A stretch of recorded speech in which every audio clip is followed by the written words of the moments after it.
to keep you very much health conscious. It's the 10th day in the month of September 2024, and today is the World Suicide Prevention Day. The world is celebrating or marking this particular day to raise awareness about suicide prevention. The theme for this year is changing the narrative on suicide with a call to action that focuses on starting the conversation. So on the program this morning, I have two resource persons joining me to talk curbing incidents of suicide. Curbing incidents of suicide. In the studio, starting first of all with Miss Jubilee Azubike, who has joined us this morning, the founder of the Regina Mental Health Foundation. It's a pleasure to have you join us this morning to talk suicide prevention. Welcome to the program. Thank you. I'm happy to be here. All right, then I also have in the studio a mental health expert, pharmacist Tony Anderson, joining us as well. Good morning to you. Welcome to the program. Thanks for having me. Good morning, listeners, and welcome to the show. All right, then. My name is Ima Dem. It's that moment that we get to talk about suicide, a very disturbing situation or a problem in our society. As much as you understand what that means, when you see situations, we've seen some of that happen over time where we get to hear stories of people taking their lives because of certain situations they have to go through. By the time you get to hear what could have led to that, definitely gets very disturbing. So we have a mental health expert in the studio this morning to look at this particular topic, curbing incidents of suicide. Today is the World Suicide Day Prevention, World Suicide Prevention Day, to highlight the issues around suicide and how we can, as much as possible, reduce the statistics. You look at the information on suicide in Nigeria, you get the stuff because for real, we're seeing that the statistics are very frightening. We have a situation where it's being stated that suicide, over 7 million people commit suicide every year across the world. Is the third leading cause of death among age 15 to 29 years old globally. We also have the International Association of Suicide Prevention for Suicide Prevention organized today along with the World Health Organization, WHO, to highlight the importance of community support and early intervention in protecting lives and preventing suicide. So we also get information around the fact that Nigeria is one of the countries in the world with the highest cases of suicide. In terms of the statistics, we look at that as well this morning. So introducing Jubilee Azubike, I'll start with you first of all, particularly while you're on the program. I know how much you're willing to share your story. You've been in that space where you've talked about being depressed for years and also talked about the aspect of having to get to a point of coming up with suicidal thoughts, like for real. Suicidal thoughts have been what you've had to deal with. And so that's why you're on the program. Let's start from that level. How eventually you came out of that, but then you've been in that space where you thought at some point of taking your life. Let's start from there. Okay, thank you very much for that. So I have been depressed actually, and I have been in the space where suicidal thoughts were just something that kept me company. Sometimes it could be that I'm in the kitchen and I'm cooking, and then there's the knife close to me, and I'm just wondering, so what if I just do it? What if I just kill myself? And sometimes it could be when I'm eating with a fork, and then I'm looking at this fork, and the thoughts that runs through my mind is, what if I just end it? What if I just take maybe rat poison? Sometimes it could be pesticides.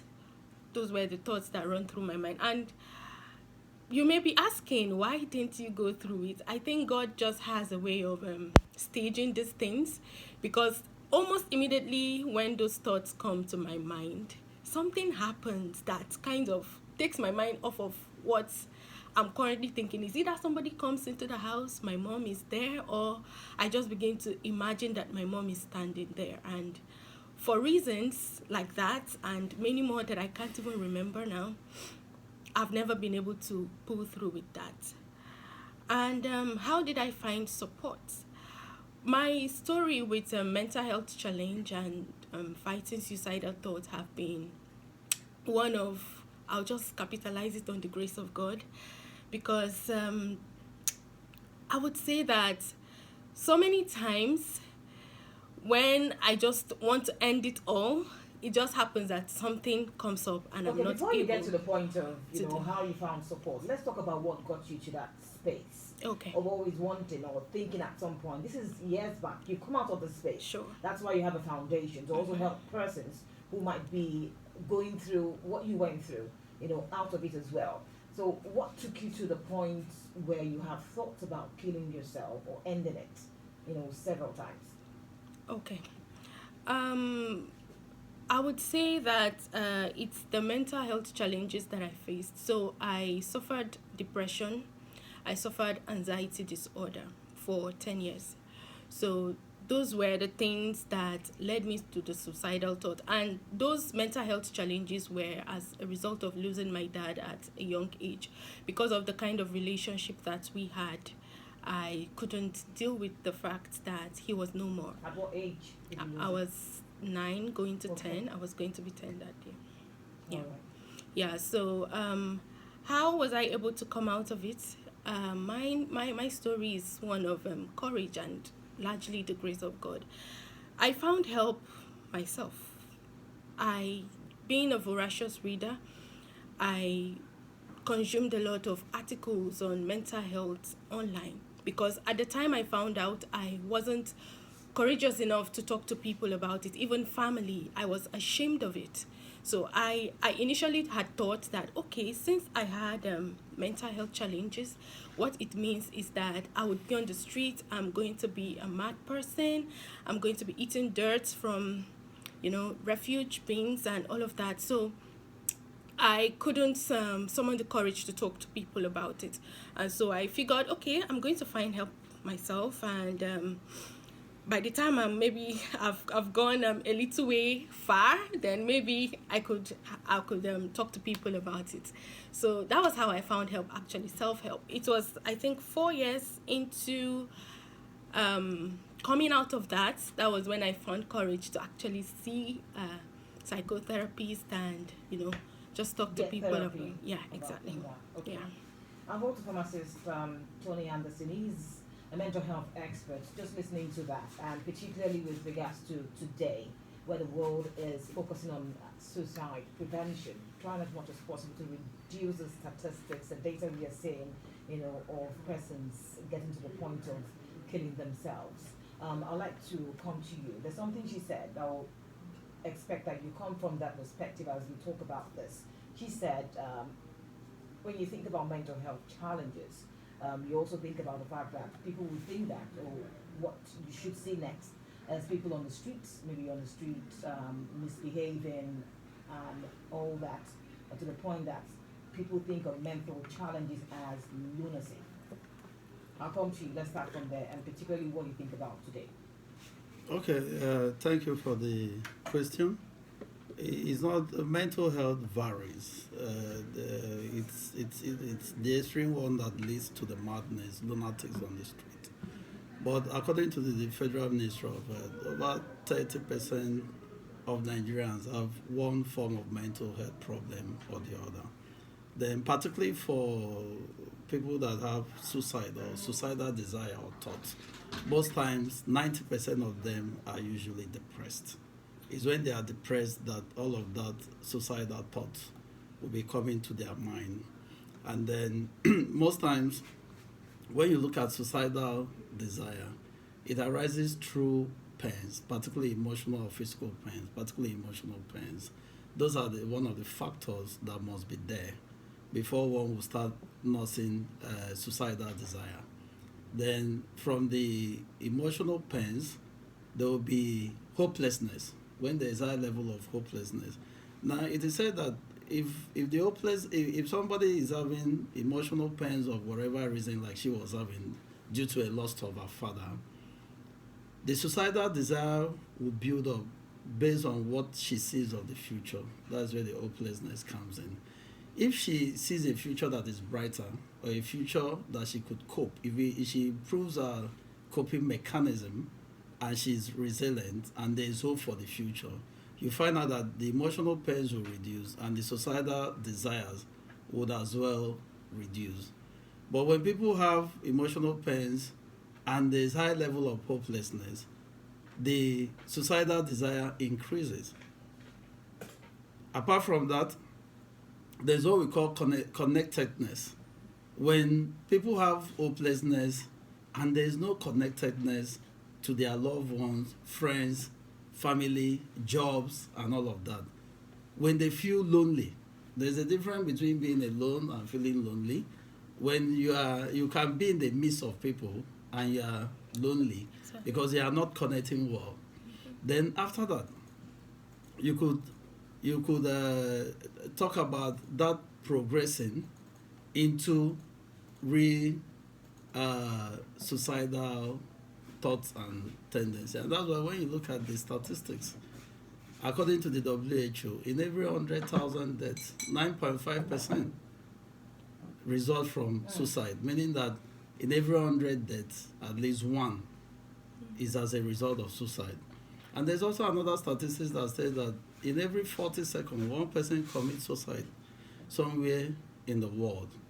And what that tells is that a lot of people are having so much challenges that could be biological, psychologically, socially.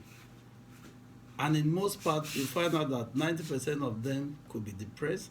And there are some that may even commit suicide impulsively without having to go through all of that. Maybe something just happened, like it could be a financial thing, it could be a relationship thing, and they just feel like taking their life immediately.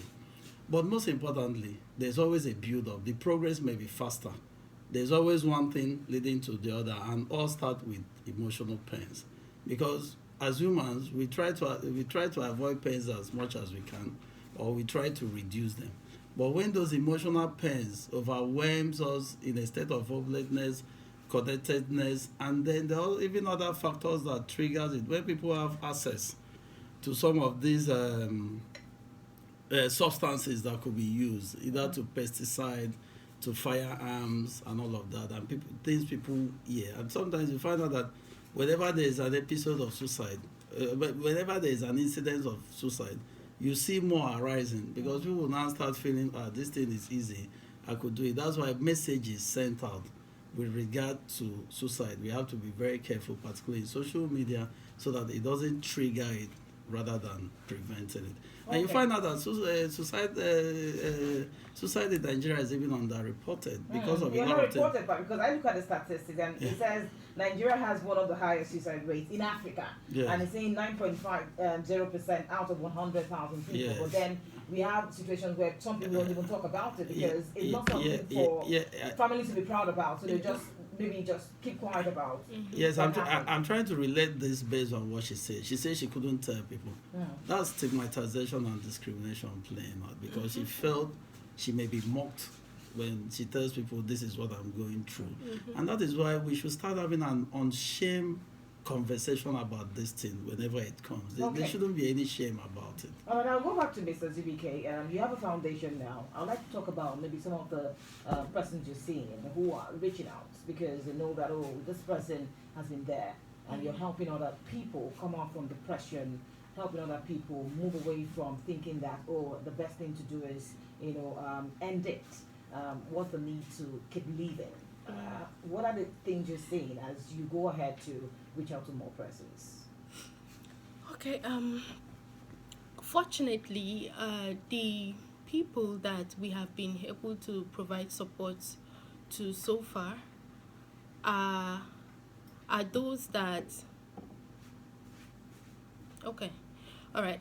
Fortunately, the people that we've been able to provide support to so far, they seem to have this optimistic perspective about life despite everything that they are going through. And I would say that at first it wasn't there. For some of them, we met them at very, very low estates. And just having a conversation with them, for some of them, they are even glad that they could just talk about it. They are not even as excited about the therapy as much as they are about the fact that somebody is even concerned about the thoughts that are going through their mind, the challenges that they are having, and the fact that the people that they are talking to can understand exactly what it is that they are going through. So for them, That gives them more joy. exactly. And so you see that even while they are getting support, the response is very encouraging. It's something that makes you feel happy. So I would say that so far we've been doing great. My team at the Regina Mental Health Foundation have been like the most selfless people that there are on the face of the earth. So it's been a rewarding time being able to support people that are in need of help. Okay, I'll just go back to pharmacist Tony Anderson. We're looking at, you just talked about the reality of the, let's look at the reality of the time. A lot of persons are talking about, oh, the hardship in the country, the state of the economy. Think about how people want, reflecting on survival. That's also an aspect to look at, because in just this year alone, we've seen, videos pop up of people trying to take their lives, and then you look at it, some deaths have happened, and there's a talk around, oh, it's as a result of suicide. Some persons will say, okay, this person was very lively, he's never looked like someone that is unhappy, a very bustling, happy person. How is this possible? Let's look at that, particularly the time that we're in. We're talking about prevention of suicide, let's talk about that. That for what we've discussed now fall under social causes, because there's a lot of social inequalities, social imbalance. People are losing their jobs. People are not finding it difficult. In fact, financial instability is one of the major factors when you talk about the social factors that leads to suicide. The way the economy is, more people may get depressed the more. Take for instance, school is reopening now. People are thinking of what to do with school fees. People are thinking of what to do with rent. People are thinking of how to meet up to the list of their responsibility. Some people are even losing their jobs. Some are not well paid. With the inflationary rate now, most people are unable to achieve what they would have desired to achieve. That alone could plug them into depression. As I say, depression is one of the commonest mental health disorder that could lead to suicide. And so it's a very hard time, but what our advice would is to be resilient. We must increase our coping mechanism in being able to stand this time, and then in making appropriate adjustments, because it's what your resources can carry you that you will be able to do. So it's a very bad time, and we may see a spike if messages like this are not put up to people for them to realize it. Because I must agree with you that there's so much inequality and so much imbalance, and that form the social factor that could lead to suicidal desires. Okay, Mr. ZBK, I almost want to think that you got into a point of someone who is more like an expert to an extent in mental health discussions. This is not the first time you've come on radio, on Health Break. You've been here a couple of times, and I believe that you can actually give some insight to how people should cope. Being there yourself, what are the coping mechanisms you think people can put up at this time? Okay. Let me speak from the perspective of you trying to support somebody that is going through some mental health challenges and also having suicidal thoughts. So one thing I would say is that I think it's very helpful for you to ask the person. If you notice that somebody is withdrawing from society, the person is not like the way they used to be, you just can tell that this person is going through something, but you are not able to point at what exactly it is. You should ask the person what's happening. You can be as direct as asking the person if they have suicidal thoughts. When you ask that question, when you ask if they have suicidal thoughts, you are giving the person the permission to express exactly how they feel. Some people that are going through stuff like that, I'm putting myself in their situation. I think that if someone had asked me, are you thinking about suicide? I think I would have been very happy to answer, because I desperately needed somebody to ask about how exactly I'm feeling, what the thoughts in my head were. So I think that if you ask the person, are you suicidal? Are you thinking of suicide? What do you feel? How do you feel? What do you want to talk about? And like just kind of encourage them to say what exactly it is that they have running through their mind. It's very helpful. Is really, really helpful. And secondly, another thing I would say, speaking from the perspective of the person that maybe you are having suicidal thoughts, I would say that to cope, I'd like you to know that honestly, you taking your life is not worth it. This is coming from the person that has been there. It's not worth it. Imagine for a second what kind of stigma, what kind of problems you will leave your family in when you take your life. It's going to be that when you are no more, the story would be that's the family of the woman or the man that took their lives.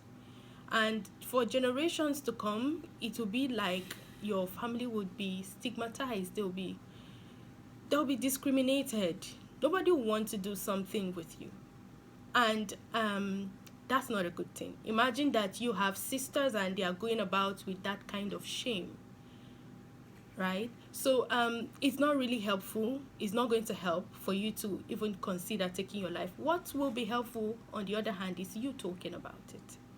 Reach out to people. Okay. In your circle, I'm sure that you have well-meaning people that can have reasonable conversations. Even if you don't need to know people before you can talk about it. Like in my personal story, in my personal life, the people that have been able to come through for me are people that I've never met at all in my life. Because I just realized at some point that I just needed to vent out what was going through my head. And so I could just be in the school and I observed that this particular teacher seems to be somebody that likes to listen. And so when I go, I just start talk. And because they give me that environment to express myself, even though sometimes they are not able to provide support, because for most of the people I've met at that time, they were not really people that knew so many things or anything about mental health. In fact, Well, it was like saying in essence that talking, voicing out, it helps a lot, because the sad thing is that we have very few mental health support workers in this country. Very few. The number of psychiatrists we have is not even up to 250 in the entire country. It's just a few people. And so talking helps because you obviously not everybody will be able to get assistance, that kind of professional support. So talk about it with people around you. Just keep talking. You never know if you come across somebody that may have an idea or will be able to share something that would help you. So please talk about it. All right, I'll just go to Francis Tony Anderson. The fact that this disturbs me, just hearing her talk about stigma, the shame it brings. Another part is that suicide is a crime in Nigeria. So according to Section 327 of the Criminal Code Act, punishable by 1 year in prison. Also, Section 326 of the same criminal code states that a person will be charged with a felony or liable to life imprisonment if he or she aids, cancels, or procures another to kill himself. Okay, so but on February 2022, 15th of February precisely, we had a House of Representatives make a strong move to replace the 1 year jail term with community service and counseling as punishment for attempted suicide. So suicide as a crime in Nigeria. What are your thoughts on this one? Well, one of those advocates of the opinion that suicide should be decriminalized, because criminalizing it is one of those factors that makes it underreported. Because somebody that is already having suicidal desire or even attempt suicide already needs help. Mm-hmm. So what kind of help would that person have by having him in prison or do community service? How would that really help? So you don't think it's a good means No, of prevention? they took the House of Assembly under Buhari took that decision hastily without looking at the pros and the cons. For me, there are so much things the legislator could do better than criminalizing it. Why not increase the mental health experts and have them in all the local government? Why not increase more helplines? Well, one of the major problems about suicidal desire and thought is hopelessness. When people feel worthless, why not look at palliatives to help those people in that kind of situation? It's a very wrong idea to criminalize somebody that needs help. What if the person went through the suicide and died? Would you still imprison the dead body? Now, that is not the right option to go. Even looking at universal, looking at it globally, it's never the best. That law should be, is it abolished or changed? They should have better thoughts towards people with suicidal thoughts, because mental health problems, suicidal thought is like any other ailment. Just like people having malaria, people have diverse problems. So, for instance, would you say if somebody is having malaria now, you criminalize it? As long as they don't treat mental health problem like any other common disease, then these problems will keep on persisting. I'd like to hear from us quickly. What do you think about that legislation? Okay, interestingly, my organization is a part of an umbrella organization here in Nigeria. That's Nigerian Mental Health. They are it's an umbrella organization for all the mental health organizations in Nigeria, and actually they've been leading efforts to see that that particular law is decriminalized. And so they have this petition that is ongoing. If you look at their Instagram handle, just Nigerian Mental Health, you would see that in their link to bio, there's a petition that they have ongoing there. They are trying to get up to 7,500 signatures so that that law can be decriminalized, because it doesn't make sense for you to be punishing people that already need help. It doesn't make sense at all. It doesn't. All right, so I'll leave it there, but then just one sentence, your final thoughts. Well, suicide shouldn't be an option, whatever circumstance we find ourselves. There's always hope alive. Let's remain alive and not have suicidal desire and thoughts. All right then, so that's it, Health Break today. If you have comments, contributions, you can drop them on our WhatsApp platform 0906 030 8705. You can also reach out to the foundation, the Regina Mental Health Foundation. Jubilee Azubike, a survivor herself of depression, was live in our studio. Thank you so much for coming. Thank you for having me. I enjoyed myself. I look forward to really never a one-off conversation. Mental health, we need to keep talking about it. And pharmacist Tony Anderson, mental health expert, thanks for coming. Thank you for having me. All right then. So that's it on Health Break. Next week, same time, it returns. In the meantime, to stay with us right here on Inspiration FM, we have more coming up for you on Inspiration FM. Thank you.